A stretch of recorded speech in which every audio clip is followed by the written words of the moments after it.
Today on the Grave Talks, getting ahead of the dark.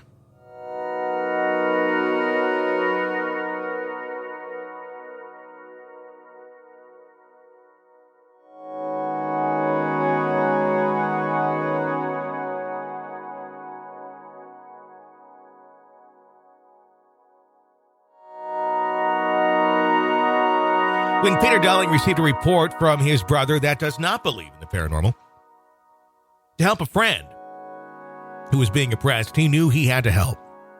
Upon digging into the story he was asked to assist on, he began a journey that would be both frustrating and heartbreaking. Peter would see firsthand that no matter what we do as people to help others get out of dark situations, the victims too need to take the first step to get ahead of the dark. Well, this began when I was contacted by my brother, and he told me that he had a friend that needed help. So I contacted the friend, and who had another friend. That sounds kind of complicated. Friend of a friend of a friend. Right, exactly. That was having paranormal problems in her home. And so what happened is this person sent me some photographs through her security camera. And I sent you a copy of them myself. So what happened was I drove from Kingston, New York, all the way to Albany. It was about 48, 50 miles. And I got there and I introduced myself and everything. Did they know you were coming? Oh, yeah. Okay, yeah, good. Actually, what do you mean? The demonic entities or? Well, I guess probably both, quite honestly. Hopefully the people did first, but yes, I guess both. Well, she became a client after I basically, I asked a lot of questions. We're supposed to do that, make sure, the person's okay and everything else. And the story behind it and what have you. And it sounded legit. And when she sent me the photographs, I automatically knew what I was looking at, being in the field and studying it for so many years.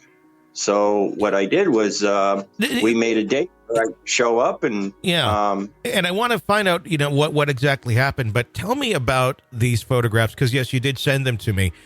What, obviously you see these things far more frequently than I do. I am not good at picking things out in any photo that anyone ever sends me. So I'm not professing to be an expert in that. I'm just not good at it. But what was it about these photos that she sent you? Because they are security camera photos. They're quite grainy. They're quite blurry. I have a hard time even looking at it and telling you what some of the physical objects that are there in the room even are. How did this speak to you so much that you said, I really want to drive over here and see what's going on? When I saw the shadow person, there's one of the photos that I circled that is a humanoid form. It's almost a stick figure. And I've seen that. We labeled that as a lower foot soldier, so to speak. And when I saw that, I knew that there was an issue. The other photo, even though it's grainy, there's a human being there, but that's not her. That's it's almost a solid apparition. Okay, that's what I'm wondering about, because if I were looking at this photo, and that's why I said to you in text the other day, I said, you're gonna have to walk me through these, because I'm not seeing exactly what you're saying, but this is usually where I can understand it better. So I saw that photo, and you're right. I'm looking at it. I'm looking for like a shadow type thing. What I see in it, it looks like, I can't tell if it's male or female. I'm just kind of guessing female, because it looks like almost whitish camouflages yoga pants. And kind of like a black hoodie is my guess, with like something on it that's white, some sort of design face, and then it almost looks like a hat or something, like a dark hat something is wearing. Well, actually, the head is distorted, very distorted. Okay. But the fact is it looks female. Yeah. And it's heavy set, where my client isn't heavy set. Okay. That's another thing. And nobody's in that house. I mean, she's got security all over the place on that place. And she's been telling me that she's been seeing things in the corner of her eye movement. Things have been moving around on their own. She had a sense of dread in certain spots of the house. it was all fitting in from my past experiences doing investigations. Mm-hmm. So I went there and I didn't sense anything. And then all of a sudden, while I was talking to her, I saw just in the corner of my eye, it looked like an imp. It was dark. It was like that foggy figure, that stick figure that you see far away in one of the photographs. But that particular photograph, she has no orange or red pair of pants at all. And I even went and I checked. Okay, she does not have it. That's not her. And a lot of times when what happened is these photographs that I showed you, I didn't show you the original ones that was she first sent me. Mm-hmm. I will get them later on and I will send them to you. But these are the pictures that she caught after I did a deliverance in that place. It was a failed deliverance. These look they look exactly like a person. They do not look like it's something supernatural. Yeah. And it is. And sometimes these entities will come as a solid form. Mm-hmm. A lot of times you won't even know that you're even speaking or looking at a ghost. Sure. Or at an apparition. And even the demonic entities can also impersonate a person that was once living as well. So there are times where, I have seen solid apparitions like that before. Matter of fact, that cemetery, I was doing the investigation on St. Mary's Cemetery, St. Mary's of the Snow Cemetery in Saugerties, New York. Mm-hmm. When we were doing the investigation in there, I thought it was my partner looking at me, had the flashlight and everything facing me. And I thought she was being belligerent. Yeah. And I said, hey, are you done? Because it was towards the end of the investigation. It was getting cold out and I couldn't keep my camera set, from shaking. I couldn't stop it from shaking because I was so cold. Yeah. And she just stood there and stared at me. And I thought that was odd. So, being, a jerk that I can be sometimes, I flash my camera right at her, hoping, I would annoy her. Mm-hmm. And as it turns out, I just went back and started doing my thing with the investigations. And I said, oh, fine, she's just ignoring me. And I continued on with my investigation. And then all of a sudden I look and she's gone, but I see her in a different part of the cemetery. And I said, hey, Melody, did I just see you standing over here? And she said, no, I've been on the other side of the cemetery doing the EVPs. And that's when I knew that something wasn't right. So I went through the photographs. And there was a solid apparition standing there, totally different clothes, totally different hair and everything else. And I saw it. It was solid. Yeah. And it disappeared, poof, just like that. And that happens. Now, I've seen apparitions where you can see through them. I've seen apparitions where it would be like a mist and it was just floating in one spot. Mm-hmm. And then it would go through a wall. I've seen lots of things through my 36 years. Sure. But go ahead. With this camera, these are stills, obviously, that we have here. Is this a still of a video? Is there a video? No, this is what I believe. It's a motion sensor. Okay. That she's got there. And what happens is, and I told her, I says, the pixel rate on these cameras are terrible. And she says, I know, well, I don't know much about it, but it works. So what happened is she, whenever there's movement, it goes off. And what she does, I guess it's biweekly, she checks everything. Mm-hmm. And these things popped up. And that's how she knew. Now, she sent me other figures before, shadow people. Mm-hmm. That's the reason why I went down there. Ones that don't, so the shadow people that you've seen don't look so wearing yoga pants. Yeah. Yeah. Because I mean, Yeah. it's like there's two different photos here that I'm looking at. One of them has a woman that's wearing, I wouldn't say the red one is yoga pants. It looks like slacks or something like that, or sweats. I don't know. And 19 and then the other one does look like, it looks like a woman, that was checking out in front of me today at Walmart. If she was really foggy, or from a distance where my glasses are blurry. She doesn't look transparent or anything, but they do look like totally different entities, or different beings, if you will. So she sends you these photos, and she's saying, what is this? Does she have any inkling? What sort of things is she experiencing? Is she experiencing anything herself, or is it just things that she's catching on these cameras and kind of seeing after the fact?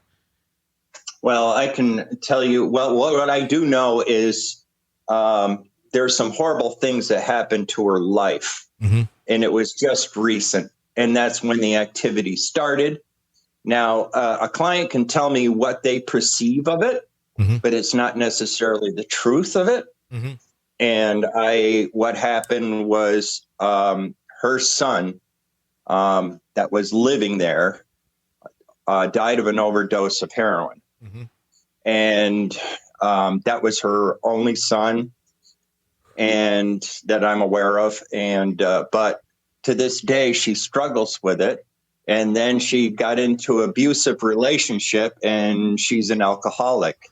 She starts drinking from 8 o'clock in the morning till nonstop until she goes to bed at night. It's bad.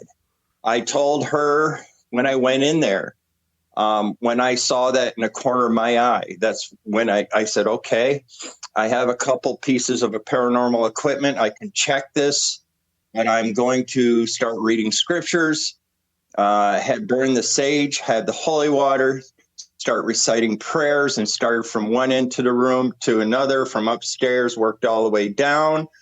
And then I checked, and everything was clear. I had nothing on the thermal, nothing on the infrared, nothing. Okay, so I knew, and I had a sense that the place seemed to be a little more positive. And I told her, I said, before I even went down there, and this is the thing, I tell people, before I go down there, you have to change your ways. You have to fill that void with love. And you have to fill that void with the feeling of God, and change your ways. If you're doing drugs, stop doing drugs. If you're drinking, stop drinking. Change your life. All right. You don't have to go to church, but that's anything positive, put it in your life. It's essentially, it's not saying you have to be this religion or that or anything. It's just positivity. Right. Fill that void that one may be filling or be stuck in, of negativity with something positive. Otherwise, you'll go nowhere. Right. I mean, positive begets positive, but if you're staying there, that would be, it's nearly impossible.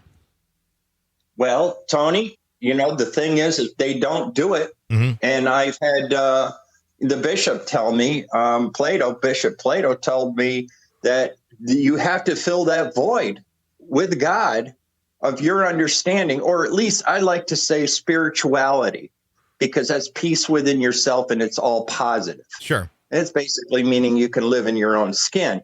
But it even means turning off the TV, turning off the radio, and away from negativity. That seems to help.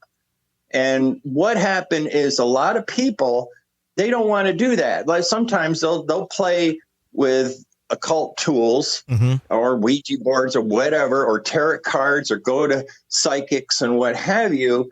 And they don't want to stop. It's like an addiction to them, just like alcohol is. They want answers to fulfill voids in their life instead of finding something positive in their life, like God or what have you. And just know that whatever spot you or I are in right now is exactly where our higher power wants us to be.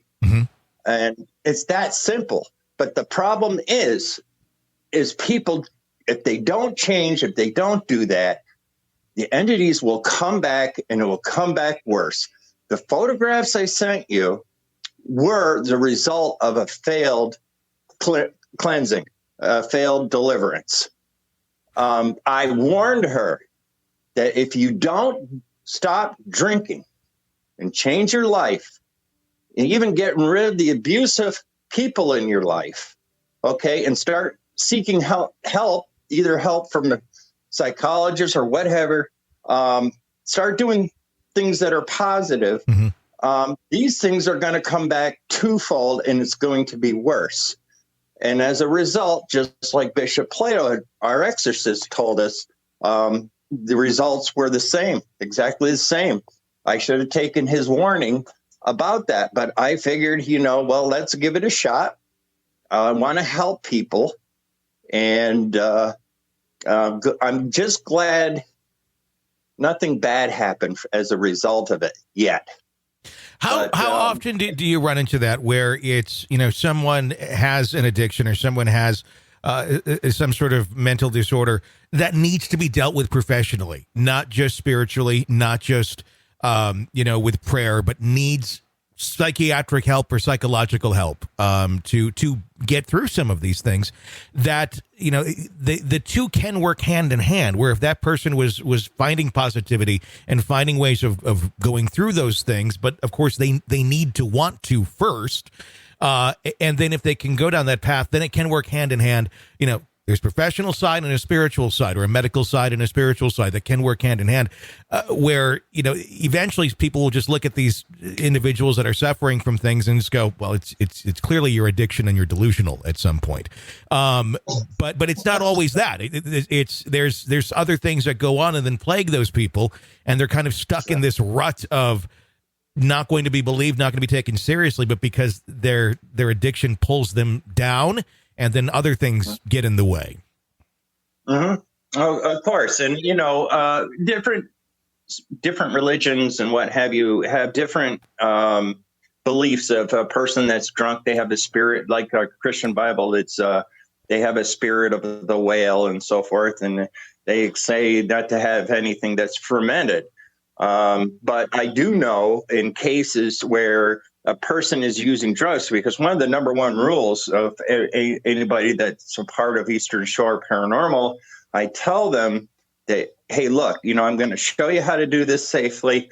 You cannot be drinking. You can't be smoking pot, or, I have no problem with people who do. All right. But when you're doing an investigation or something this dangerous, you don't want to be under the influence of anything, because you're opening yourself up to a lot of these entities, either attachments, but it usually takes a tragedy as well. Now, I have run into quite a few people that were schizophrenic. They were delusional. I had one that was paranoid schizophrenic, that she was diagnosed, asking for my help. And the first thing they do, I don't know if it's because they watch too many ghost shows on TV or whatever, and they hear that you're a demonologist, ghost hunter. They can't wait to call you. And there's a lot of places and people I've turned down because I basically knew that, hey, I probably can't prove it, and maybe I shouldn't get involved because it can get bad. Or other than that, I'm wasting my time. Yeah. Because it's in their own minds. Sure. But there's a lot of people that I've helped that are decent people that don't have problems. One of them was a police officer out of Syracuse, and I helped him out, was having a problem. And, so there's people from all walks of life. And a lot of times when you're vetting people, that's the word I was looking for, you can tell if they're stable or not. So how did this go with this individual that we're talking about? How did you initially say, okay, they're stable enough to do this, at the begining? Well, the thing is my brother doesn't believe in what I do. Okay. He's basically afraid of it. And for my brother to ask me for help, that's wow. That's like pulling the tooth out of a pit bull. You know, and so I said, sure, Jack, I'll do it, you know, and that's my brother. And I called this woman, and she had me contact the other woman. I started talking to the other woman, and she seemed fine on the phone. Yeah. Everything seemed fine. And that's the whole thing. Sometimes it's very deceptive. You know, they seem, hey, I'll do anything. You know, probably their heart's there, but they, for some reason, they have too many excuses and they can't do what needs to be done. Mm-hmm. Okay? Because you look at it, if you're hurt bad enough, you're willing to do anything, you know, sure, to change. But, you know, she was having problems before, but it all, you know, usually in hauntings and what have you, it usually takes an injury or a tragedy to either bring it out as a trigger, mm-hmm. or, you know, there's trigger hauntings, you know, where basically they're known as dormant hauntings, where the place isn't haunted at all.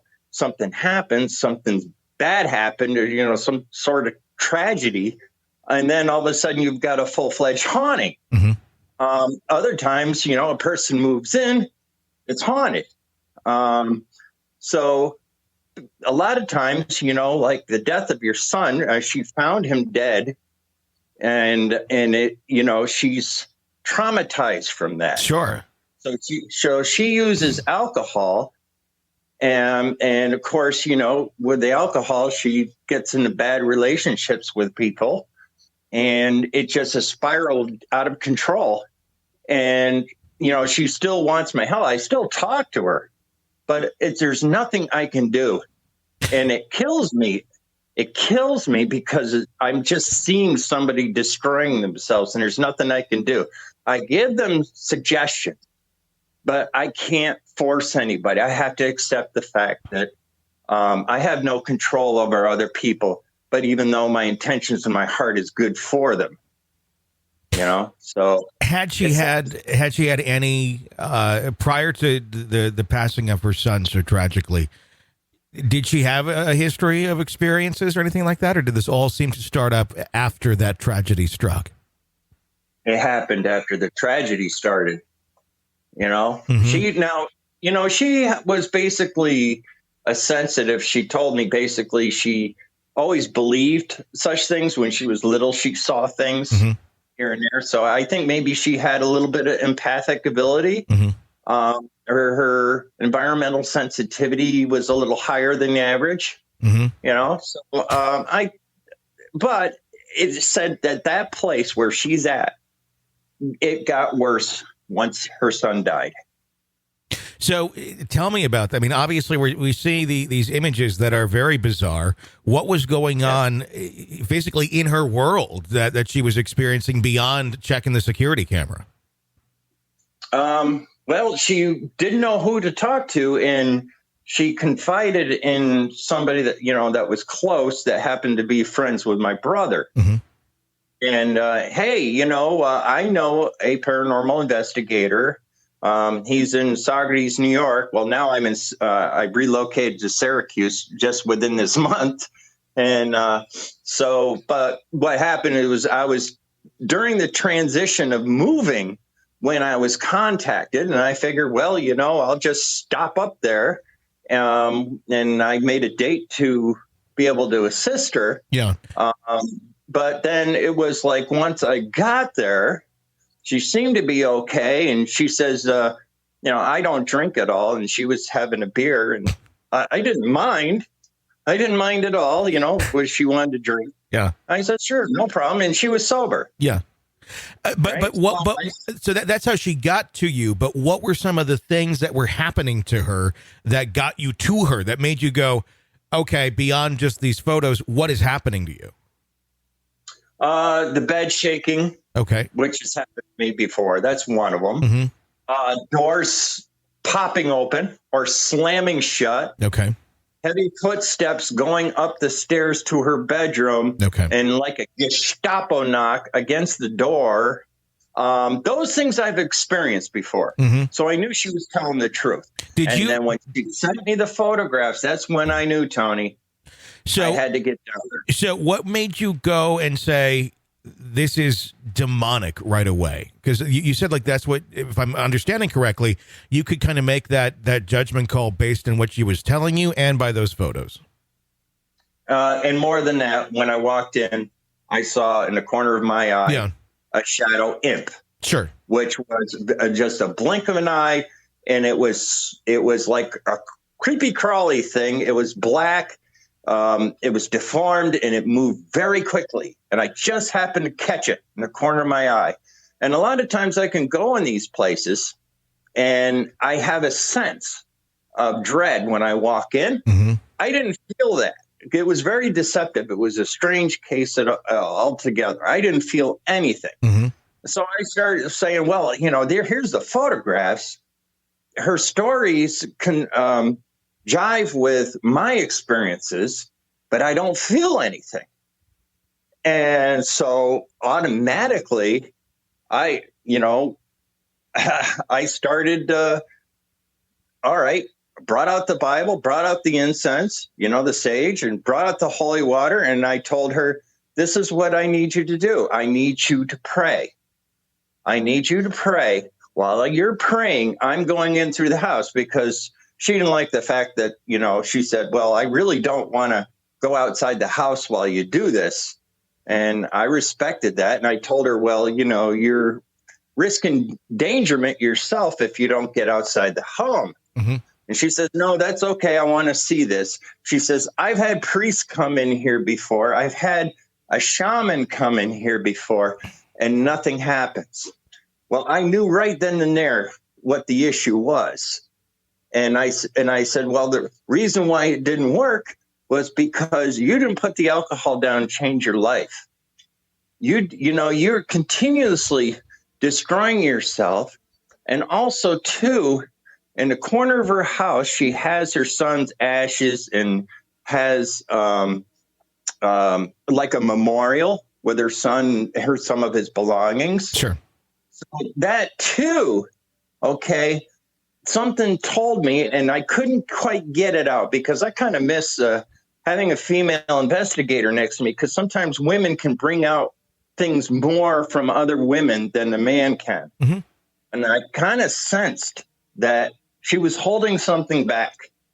All right. But I didn't care. I was going to just help her out anyway. And I went and did this, and it failed. And the only reason why it fails, all right, is just the fact that people are not, clients are not willing to change. They're just still in their negativity, or they go back to the way they were doing it before, like picking up the bottle, picking up the drugs, or they're going to negativity. The same old. Problem is these entities, the demonic entities, like everything that's negative. Okay, the fighting that goes on in the home, the drinking, the drugging, bad things that are happening, they love it. They thrive on it. And I keep telling people over and over, okay, you've got a problem in this house. The only way that God can work through me to kick these things out is you have to fill that void with God's love and light. So the problem is a lot of people don't want to do that. And they wonder why things get worse or things don't change. But yet they keep reaching out people for help, but they're not willing to do it themselves. And unfortunately, even with an exorcism, with priests going in and doing exorcisms, that person has to say yes and willing to do anything to have whatever they have in possession, kicked out. It's just a priest can't just go to somebody that's possessed and automatically kick it out without the person wanting it. Mm-hmm. So it's same thing when I do a deliverance in a home. Okay, they have to change. They So have to say, yes, do this, but they have to change. that wraps up part one of our conversation with Peter. In part two, what kind of commitment did Peter get from his client after performing the deliverance at the home? If someone needs to get rid of a dark or demonic entity, what do they need to change in their lives? And has Peter ever seen a case where the person surrounded themselves in positivity, yet were consistently plagued by negative energy or entities seemingly impossible to get away? All that and more in part two. To hear it, become a gravekeeper. That's a supporter of our program. Sign up to be one at patreon.com/The Grave Talks, or go to thegravetalks.com and click Become a Gravekeeper. $5 a month gets you access to all of our bonus episodes and more. Helps keep us on the air. All of it is commercial free, and you get all of it right there. Patreon.com/thegravetalks, or go to thegravetalks.com and click Become a Gravekeeper. Until next time, for The Grave Talks, I'm Tony Bruschi. Thanks for listening.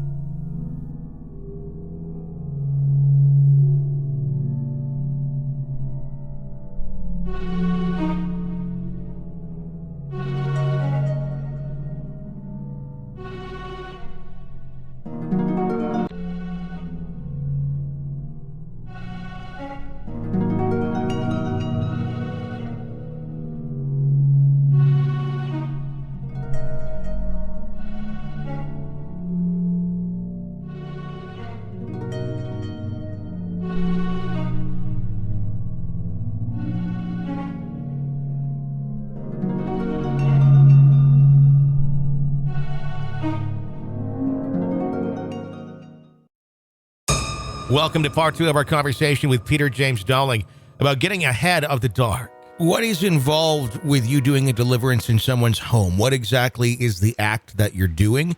And then how did you know, or how quickly did you know if it was working or not? Well, immediately after I started doing the prayers, because it only seems like only prayers and scriptures that actually work. They do not like it. The holy water and the sage only pisses them off. I get a reaction from it. I didn't get any reaction. Mm-hmm. But I did it earnestly, of reading the prayers and what have you, and going from room to room. And I told her, have the windows open downstairs, open up crack. And it was pretty cold out, but she was willing to do it. She sat down, she was doing her own prayers, and I could tell she was praying. So she got that right. And I worked from upstairs all the way down, kept praying, covered, smudged every room, every corner. And I'm 6'5", so I could reach the ceiling just fine. And I worked all the way downstairs, all the way out and through the front door. Okay. Mm-hmm. And after it was done, I brought out my thermal. I checked with the thermal, nothing. I checked with the IR camera, nothing. And I had a sense that it was peaceful. Well, because I had to drive, a 2-hour drive, she says, well, why don't you stay the night? I said, okay, I'll stay the night. So I took the couch. And as it turns out, it seemed peaceful. And then I did another check again, kept my IR camera on. Didn't see anything. Switched back and forth with the full spectrum camera. Didn't see anything. And I took out my spirit box, turned the antenna off, and put it in reverse, and nothing. I got absolutely nothing. And that was my sense that whatever's in there now could be playing tricks on me. A lot of times they'll pretend that they're kicked out and they're not, only to come back. But I had this sense, it sensed like the darkest areas of the rooms were a little bit lighter. It seemed, the atmosphere seemed to be a little bit more positive than when I walked in. So I believe that my God working through me, doing the prayers, and, doing the right thing actually worked, because my heart, I love people. I don't always agree with people's actions, but I can separate the actions from the person. And I wanted to help this person, and everything was fine. I left. A month later, that's when she sent me the pictures I sent you. Mm-hmm. And that's failed. And it's like, this is my first time it failed. But I remember Bishop Plato, our exorcist that you've had on before. Yeah. He's basically told me, warned me of people have to change. If they're not willing to change, it's going to fail. Mm-hmm. He was absolutely right. Absolutely right. So she sent you these pictures. What did she say? I'm curious, when she sent them to you, what was in the message? What was in the email, or however you communicated? How did she describe what she saw in these pictures? She sent me the pictures, and she said, just like poltergeist, they're back. And it's worse. And I wrote back, and it was through Messenger. Mm-hmm. And sometimes we talk on the phone, but this was through Messenger. I said, well, didn't I warn you? And she answered back, I know. And she continuously can't find, she's just full of excuses. She just won't put the bottle down and change. She makes several attempts, but then gives up. And, her son died, I believe, 4 years ago. And she's still mourning, which is fine, but you can't remove problems by the bottle. You just can't do it. It makes things worse. Well, and clearly, if this is not the figure that she has, we know it's not her. But, someone who is abusing alcohol to a large extent, you forget a lot of shit. And I'm sorry that the photos look so much just like modern day, maybe women who are coming over to check up on her than a ghost. I mean, did you go down that road at all with her? Like, are you sure this wasn't a friend, a family, somebody that was here that you forgot about? Does this look like anybody or anything like that? Yeah, definitely. For starters, I know what she looks like. And when I saw that photo, I knew it was not her. Sure. She's a lot thinner. Yeah, but could it be like Mary Sue down the road? Or somebody that's like, right. She's drunk. She's the only one. Yeah, and then somebody comes up to the door. Hey, let me just go in here and check and make sure you're okay. And then, they're on camera. And she forgot anybody even came over. That's what I'm wondering about this. Now, I'm not doubting that you had that experience, that imp, or that there's something going on here. I'm just wondering if, you're taking the photo evidence that she's sending you too much at face value, unless you're able to get, or maybe you do get some sort of feeling off of the photos themselves. But the fact that when you were there and you were investigating, you got very little in terms of evidence or feeling there. And normally you do kind of get more. How much? I'm just wondering how much of this is her, truly just delusion, and what percentage is paranormal? Maybe it's not necessarily a 50-50 thing. Maybe it's a 10%, 90. And is this getting her some sort of attention or something? I don't know. I'm just wondering, because I know it's very rare that I see the photos where it just looks like a regular person, and I always really wonder about that. I know it can happen, but honest to God, these just look like Mary Sue down the road. Yeah, well, for one thing, I do notice because we have to find reasonable explanations for things. Yeah, and so it is possible. It is possible. The only thing that I'm kind of going by is the fact that so far she has been honest with me. Yeah, but I also know, doing, my own life. I'm 55 years old. I kind of know when somebody's pulling my leg. I don't get that feeling from her. But there is a possibility. I mean, people. Well, I'm just wondering if it's not even like an intentional thing, not like I'm trying to get this attention and bamboozle you or anything like that, but more so like I'm drunk and I don't remember that people came and checked on me, that sort of thing. But they're on my security camera, so it must have happened. Or it's a ghost. Well, the thing is, it kind of looks like the woman's barefooted as well.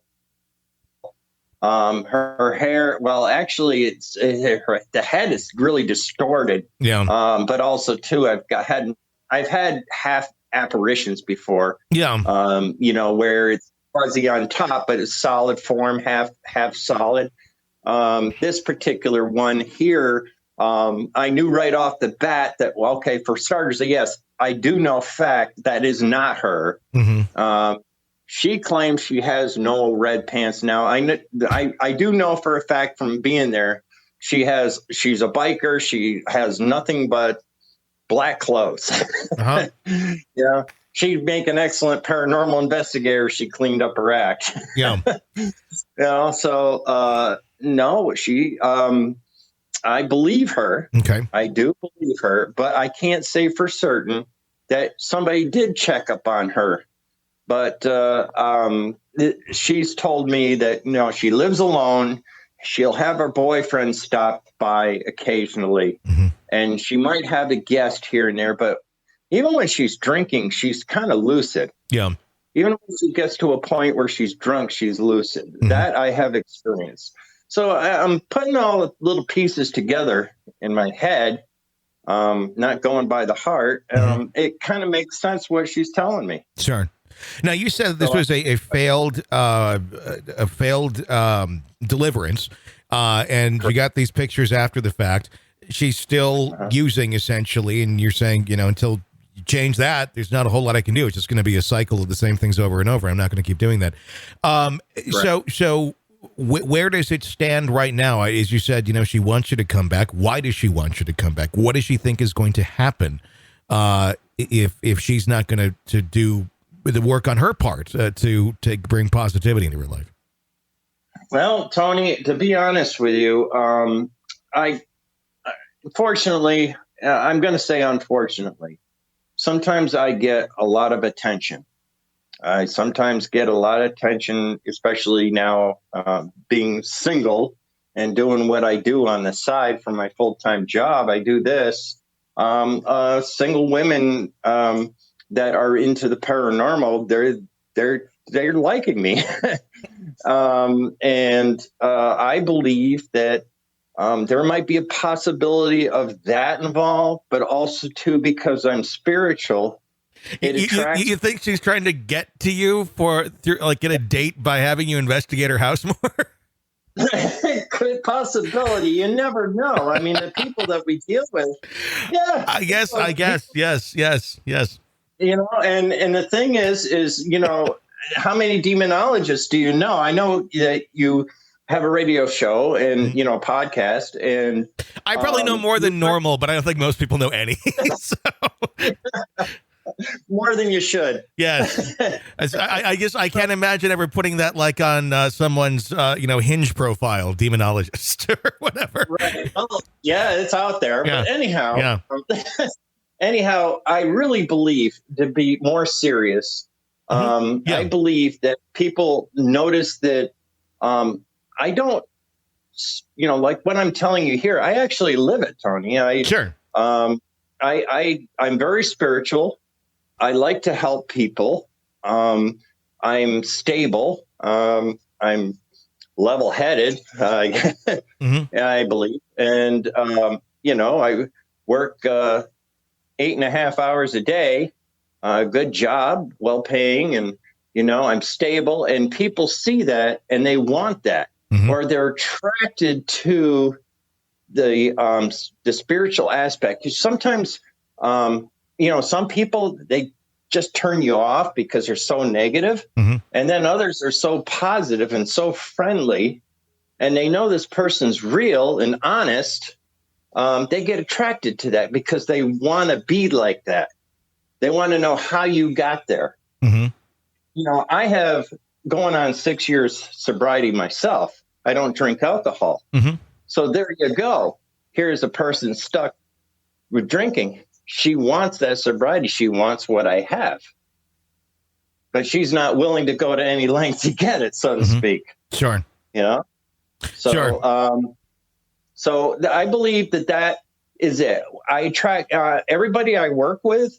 I get along great. They know I'm a paranormal investigator. They also know I'm a demonologist. At first, they freaked out, but once they got to know me, they like me a lot. And Sure. they're asking, well, how's your group going? How's the paranormal going? Oh, I could bring over your equipment, your SLS camera. Let's check that out. Oh, what's the spirit box? Well, show us how that works.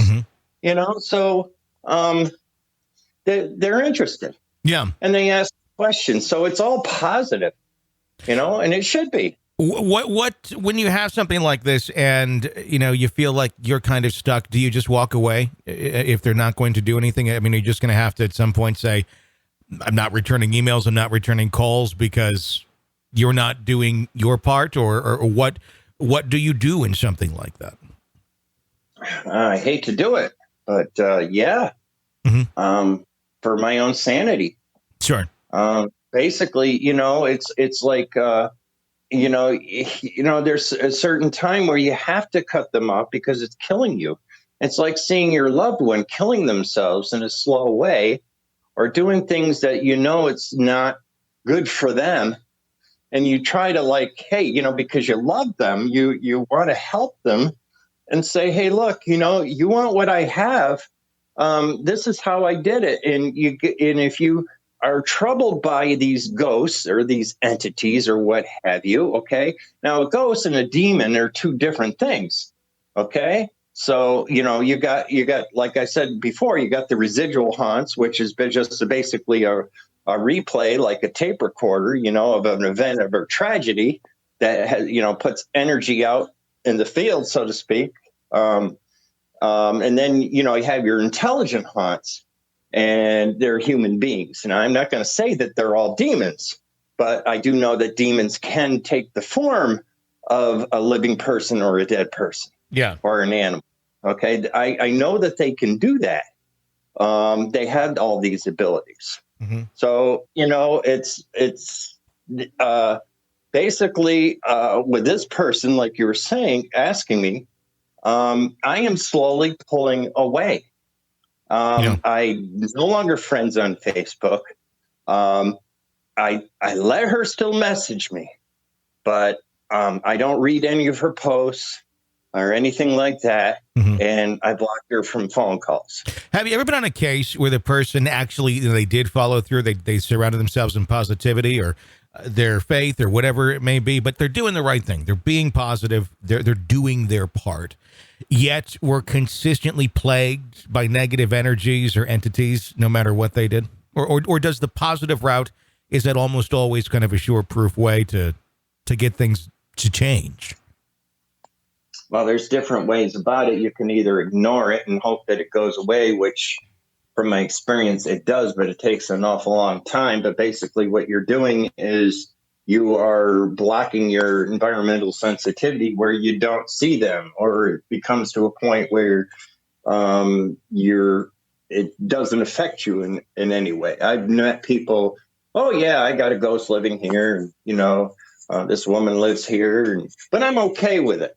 It's a Native American woman that walks by my house and she checks up on the kids, things like that. And they're perfectly fine. They're like, hey, don't pick her out. She's a good one. All right, that's fine. I'll leave that to be, but there are, I remember two or three, they left the home. I mean, they just left everything behind, basically like the Amityville.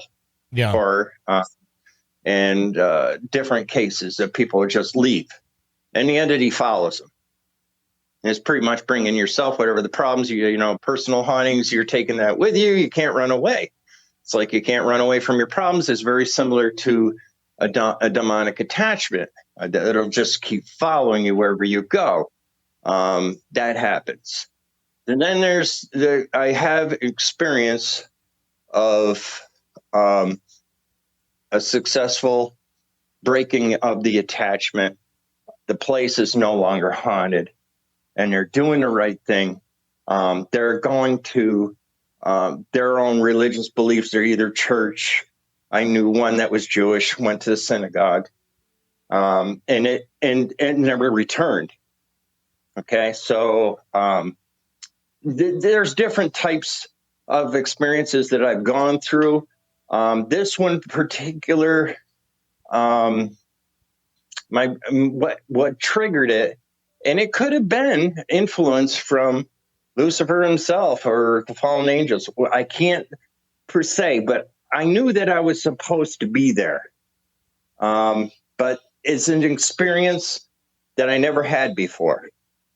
And unfortunately, I couldn't help her. I couldn't help her. And this is what the word has to go out. If you are plagued, anybody listening to this show, any of you people out there are plagued with paranormal, demonic, or poltergeist that's going on in the house, okay? There are people of the cloth that are experienced in this and trained in this that can cast it out. But there's things that you as an individual must do, or it'll come back and it'll be worse.